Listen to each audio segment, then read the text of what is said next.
اقرأ ورتل باقتدار آناء ليلك والنهار. ازرع بقلبك آية لتفوز في جني الثمار.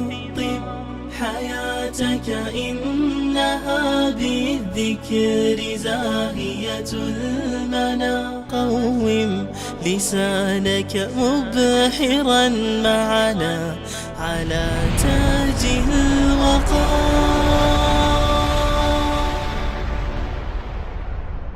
اقرأ ورتل باقتدار. بسم الله الرحمن الرحیم. الحمد لله والصلاة والسلام على رسول الله صلی الله علیه و سلم و علی آله و صحبه اجمعین و من تبع منهجهم و سلک مسلکهم الی یوم الدین. دوستان عزیز، السلام علیکم و رحمت الله و برکاته. باز هم جای سپاسگزاری هست که شکر بکنیم به خالق منان که فرصتی برای ما داد که در خدمت شما عزیزان گران قدر باشیم و در مورد عقیده در پرتو قرآن و سنت بحث ها و گفتگوهای بکنیم. دوستان عزیز، موضوع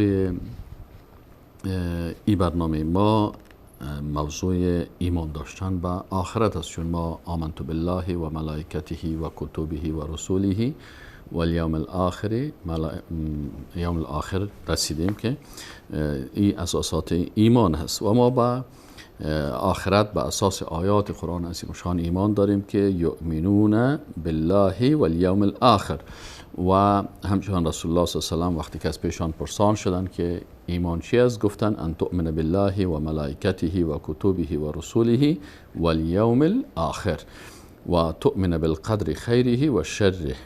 خب، آخرت از کجا شروع میشه؟ مراحل آخرت، نخستین مرحله از مراحل آخرت سکرات الموت است و سکرات الموت آیت قرآن میگه که وجاءت سکرات الموت بالحق ذلك ما كنت منه تحید. یعنی سکرات الموت یا همون جان کندن به حق میه، او همون چیزی است که شما از اونها فرار میکردین. پس و دیگه آیت قرآن میگه کل نفس ذائقة الموت و هر نفس چی است؟ سکرات الموت مستحق یا شیرینی و لذت مرگ میچشه. و در حدیث شریفی که ام المؤمنین عایشه صدیقه روایت میکنه و میگه که وقتی رسول الله صلی الله علیه و سلم نزدیک مرگشان شد، میگه چی کردن؟ و بین یدیه رکوتون او علبتون. رسول الله صلی الله علیه و سلم دمو یک ظرف آبی را پیش رویشان گذاشته بودن، فیها ما فجعل یدخل یدیه فی الماء. باز رسول الله صلی الله علیه و سلم چی میکرد؟ داخل میکرد در دستای خود در آب، فیمسح بهما وجهه یقول لا اله الا الله ان للموت سکرات. یعنی رسول الله صلی الله علیه و سلم اون ظرف آب گذاشته بودن، دست مبارک خود در آب داخل میکردن و میگفتن که ان للموت سکرات. واقعا مرگ چی داره؟ سکرات داره یا جان کنده داره. و در قسمت سکرات الموت ما و شما باید بفهمیم یکی از نقاط مهمه که وقتی انسان مرحله آخرت شروع میشه و سکرات الموت از اونا آغاز میشه، گپ بسیار مهمی است که در وقت سکرات الموت چی است؟ مجردی که انسان ملک الموت میبینه، اینجا دیگه باز توبه از او قبول نمیشه. چرا؟ حتی فرعون هم در وقتی که ملائکه را میبینه فبصرک الیوم حدید، میگه چشمای شما بسیار حدت پیدا میکنه، یعنی پرده غیب برداشته میشه و در نزدیکی مرگ، چون نخستین مرحله آخرت است، انسان ملائکه را میبینه، ملک الموت میبینه، چیزهایی که در مقابلش از غیبیات کل از اونها را میبینه.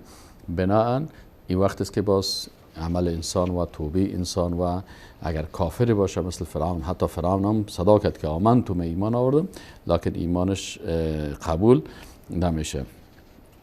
و خطر از این است که وقت مرگ وضعیت بسیار خراب می باشه. انسان باید همیشه مرگ خود به یاد داشته باشه و خصوصا سکرات الموت. موضوع دیگه ای است که انسان مسلمان باید همیشه متوجه ازی باشه که در وقت جان کردن آخرین لحظات عمر انسان که است یا به حسن خاتمه می انجامه و یا هم به سوء خاتمه. حاکم نیشابوری یک حدیث را روایت میکنه، میگه عن معاذ بن جبل قال قال رسول الله صلی الله علیه و سلم من کان آخر کلامه لا اله الا الله دخل الجنه. کسی که آخرین کلمه که از زبانش خارج میشه ای چی است؟ لا اله الا الله باشه، پس ای داخل جنت میشه. و در حدیث دیگه که بسیار حدیث امام بخاری هست، ای میگه که از عبدالله بن مسعود رضی الله عنه روایت است که میگه رسول الله صلی الله علیه و سلم فرمود که ان احدکم یجمع خلقه فی بطن امه 40 یوما نطفه، یعنی 40 روز انسان نطفه می باشد، ثم یکون علقه مثل ذلك ثم یکون مضغه مثل ذلك ثم یرسل الملک فینفخ فیه الروح و یؤمر باربع کلمات. باز میگه 4 کلمه را ملائکه امر میشه که نوشته بکنه، یکتب بکتب رزقه و اجله و عمله و شقی او سعید. دیگه ای باز ای 4 چیز نوشته میشه، رزقش، اجلش، عملش و یا که ای شقی هست یا سعید است. فوالذی لا اله غیره ان احدکم لا یعمل عمل اهل الجنه. دیگه قسم است به او ذاتی که نیست هیچ کسی مستحق است که ذاتش عبادت شوه و یا عبادتش ذاتش عبادت شوه و شریعتش تطبیق شوه، به او ذات که هیچ کسی مستحق از این است مگر او، که یک کسی از شما عمل اهل جنت میکنه تا ای که مثلا بین ازی و بین رفتن به جنت 1 ذراع باقی مانده باشه. ذراع بسیار مقدار کمی هست، مثلا شاید این ذراع بگوین، میگه به می اندازه. فیسبق علیه الکتاب، میگه کتاب سبقت میکنه، فیعمل بعمل اهل نار، الله حفظ بکنه، میگه 1 مرتبه عمل اهل نار میکنه، فیدخلها، پس داخل دوزخ میشن. و ان احدکم لا یعمل بعمل اهل النار، میگه یک شخص دیگه است که عمل اهل النار میکنه، حتی ما یکون بینه و بینه الا ذراع، میگه بسیار به اندازه 1 ذراع مانده باشه که به دوزخ بره. فیسبق علیه الکتاب، باز اینجا کتاب بالای ازی سبقت میکنه، فیعمل بعمل اهل الجنه فی، خب بس عمل اهل جنت میکنن، فیدخلها، پس داخل میشه به کجا؟ به جنت. خب این حدیث متفق علیه است، این امام بخاری و مسلم روایت کردن. خب پس خاتمه ما و شما مستور است، خاتمه مستور است. حالا اینجا یک سوال میشه که چرا خاتمه مستور است؟ و یا خوبتری است که به عوض چرا از نگاه ادبی ما میگیم که حکمت های مستور بودن خاتمه چی هست، که خاتمه به حسن خاتمه است و یا سوء خاتمه هست. حکمتش چی است؟ حکمت اولش است که انسان مسلمان همیشه در زندگی خود بین خوف و رجا زندگی بکنه، یعنی وسطیت حفظ بکنه، نه خوفش بسیار زیاد باشه که کاملا از رحمت الله محروم شوه و نه امیدش بسیار زیاد باشه که دیگه تمام گناه ها را بکنه و بگه که من خلاص من جنتی هستم، بلکه قلب انسان باید بین چی باشه؟ خوف و رجا باشه. و به می خاطر حکمت اولمی هست. حکمت دومی است که این انسان مسلمان کاری را انجام نده که منجر به سوء خاتمه ازی شود. پس ما میبینیم اموری هستن که سبب سوء خاتمه میشه. پس خاتمه مستور است. کدام کارها منجر به سوء خاتمه میشه؟ باز رو یاد میگیریم و میگیم و از این خاطر خاتمه مستور است تا که نشه. سومی حکمتش است که انسان مسلمان به اعمال خود مغرور نشه.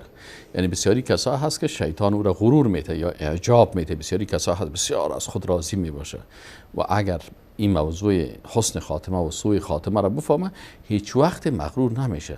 چرا؟ به خاطر از اینکه آیا ما خاتمه هم با علمی اعمال میشه و یا به اعمال زشت. و از این خاطر از بسیاری کسایی که به اعمال خود ایجاب داشتن 20 سال پیش آدم بسیار با شخصیت عالی بوده و مردم دست و پایش امروز میکنن، ولی امروز آثار را میبینی در وجود از او که شاید او در شرک و در کفر و در ارتداد داخل شود.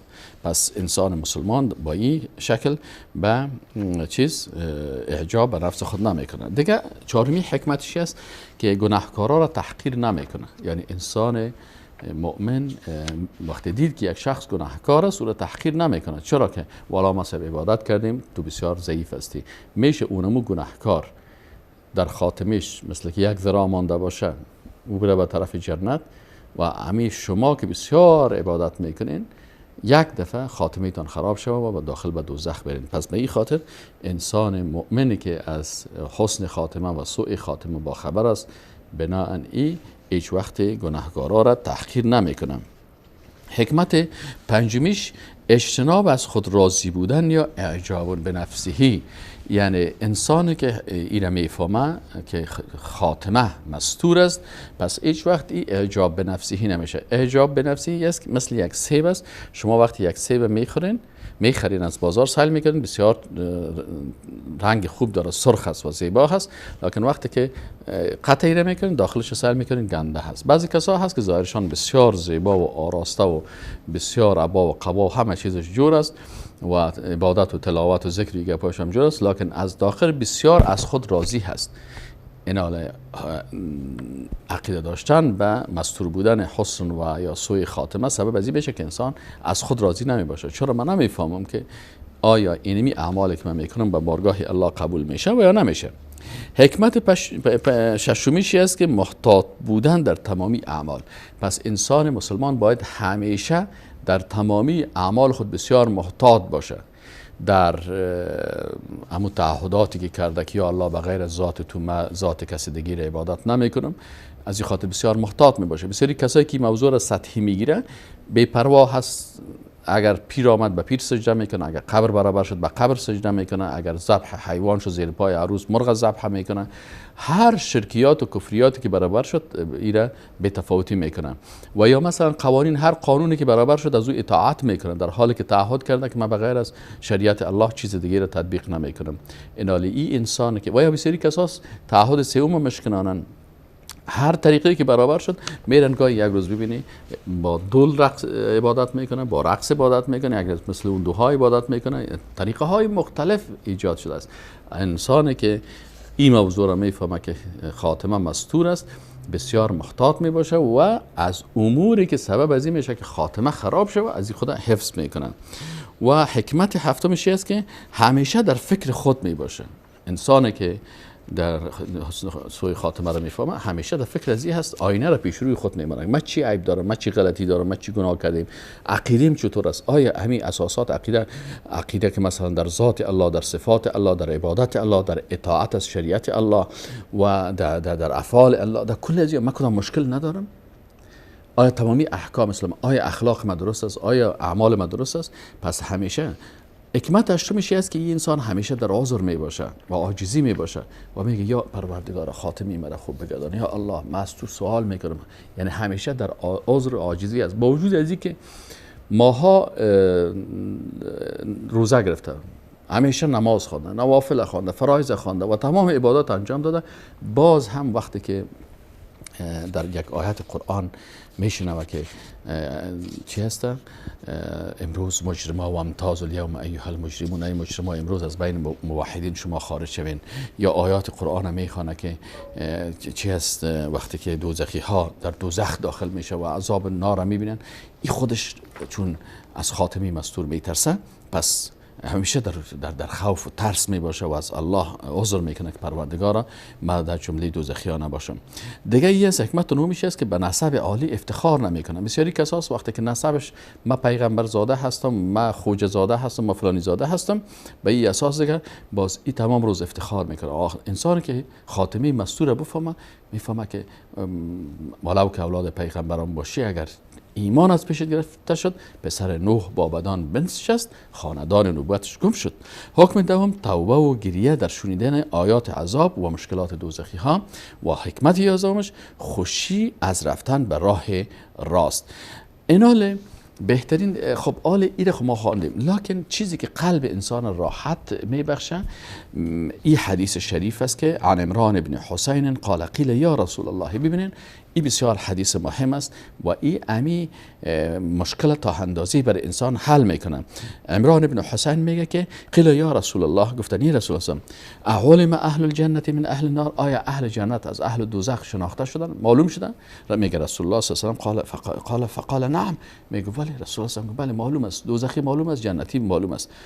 قیل ففیما یعمل العاملون، چرا خیلی مردم عمل میکنن؟ دوزخی معلوم است دوزخ میره، جنتی، پس این عمل کردن چی نیاز است؟ میگه رسول الله صلی الله علیه و آله گفت که کل میسر لما خلق له. این بسیار قاعده قوی و دقیق است که رو باید متوجه بشیم. گفت که هر کسی برای هر چیزی که خلق شده امو برش میسر میشه. برای جنتی ها رفتن به جنت، راههایی که انسان به جنت میکشن برش آسان میشه. در عبادت خود، در اطاعت خود، در احکام الله، در تطبیق شریعت الهی، در کل ازی چی میباشه برش آسان میشه و او عمل میره. اما انسانی که او دوزخی هست و برش دوزخ نوشته شده، بازو چی است؟ امور راههای رفتن به طرف دوزخ که او عبارت از تکبر است، غرور است، تطبیق قوانین ضد شریعت الهی هست و همیشه از خود راضی بودن و اونمو صفاتی که ابا و استکبر و کان من الکافرین، اونمو برازو چی میشه؟ پس کل میسر لما خلق له. این پس انسان، پس وقتی که انسان عمل میکنه خوشحال باشه که الله مرا توفیق داد که عقیده مدجور کردم، خوشحال باشه. اون مثلا بسیاری کسا درس عقیده را میخونه، او کسی که جنتی هست و الله برش راه جنت باز کرده قناعت میکنه، والله ما در فلانی جای این اشتباه را داشتم، والله مادرم بر ما غلط گفته بود، والله پدرم برام غلط گفته بود، والله فلانی آخوند بر ما غلط گفته بود، والله ما در شرک مبتلا شدم، ببین در فلانی جای ما به غیر الله سجده کردیم، به قبر سجده کردیم، به پیر سجده کردیم، به فلانی سجده کردیم، عبادت الله را به غیر الله کردیم، در مقابل یک مخلوق ذبح کردیم، به نام مخلوق نماز خواندیم، به نام مخلوق نظر کردیم. پس این توبه میکنن و رجوع میکنن، پس الله برای راه جنت باز میکنه. اما یک کسی دیگه برعکس از این، وقتی که برش درس عقیده توحید درست گرفته شده فقط میشینه و قلم پیش خود میگیره که والا این غلط است، دروغ گفتی و این درست نیست، و برای از عقل خود دلایل شروع کرده میره تا بالاخره خود از این کفریات و شرکیات که میفهمه در او اصرار میکنه و بالاخره این در کجا میپرته؟ در دوزخ میپرته. و حکمت 12 چی است؟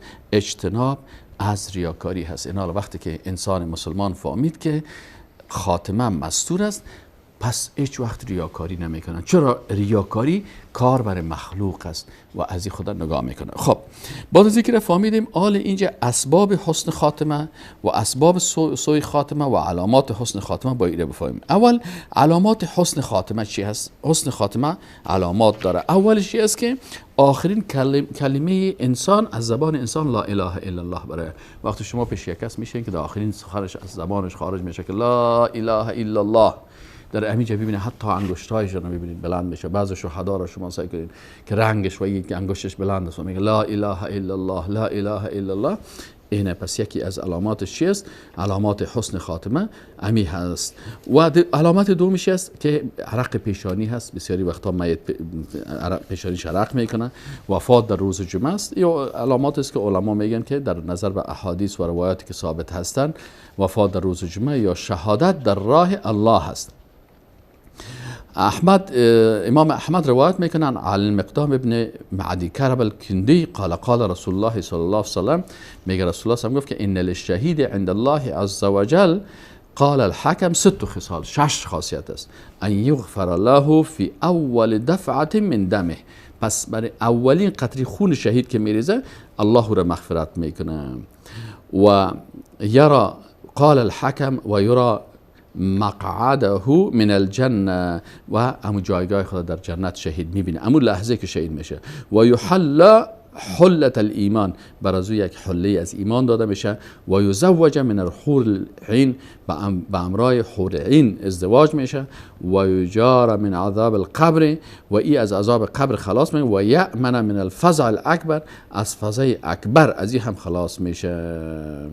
پس و یوضع علی رأسه تاج الوقار الیاقوت منه خیر من الدنیا و ما فیها، بالای از یک تاج وقار گذاشته میشه که یک یاقوت از دنیا و ما فیها کده بهتر است. و یزوج 72 زوجة من الحور العین، با 72 حور این ازدواج میشه. و یشفع فی 70 انسان من آخر، یعنی این شهید میتونه که 70 تن از اعضای خانواده خود چی کنه؟ این در مسند شفاعت بکنه. در مسند احمد آمده است.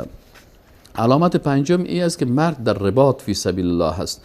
کسی که در رباط در فی سبیل الله می باشه از حصون مسلمان ها چی میکنه؟ رباط میکنه و در مقابل دشمنای اسلام و کفار ایستادگی میکنه. این هست من رابط یوما او لیلتا کان له کصیام شهر للقائد. کسی که رسول الله صلی الله علیه و میگه که کسی که یک شب رباط بکنه، یعنی پهره‌داری مسلمان ها را در سنگر جهاد بکنه، یک شب یا یک روز، کان له کصیام شهر للقائد، مثل روزه یک ماهه کسی که بازنشست است از جهاد. و من مات مرابطا فی سبیل الله، و کسی که مرابط فی سبیل الله اجر الله له اجره والذی کان یعمل اجر صلاته و صیامه و نفقته. دیگه بر از اعمالش نوشته میشه از نماز و روزه و نفقه. و وقی من فتان القبر، و از فتنه های قبر. و امن من الفزع الاکبر.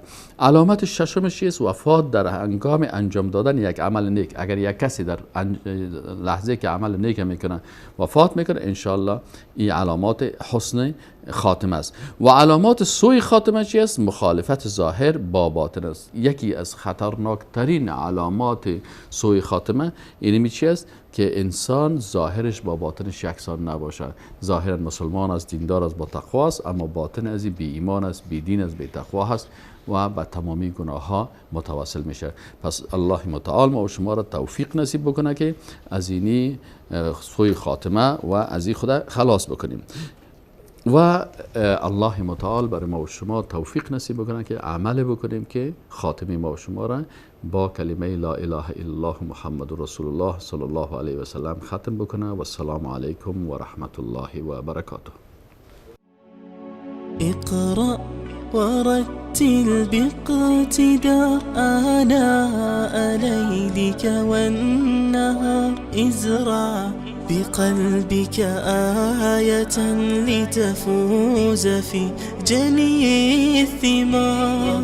طب حياتك إنها بالذكر زاهية المنى. قوم لسانك مبحرا معنا على تاج الوقار.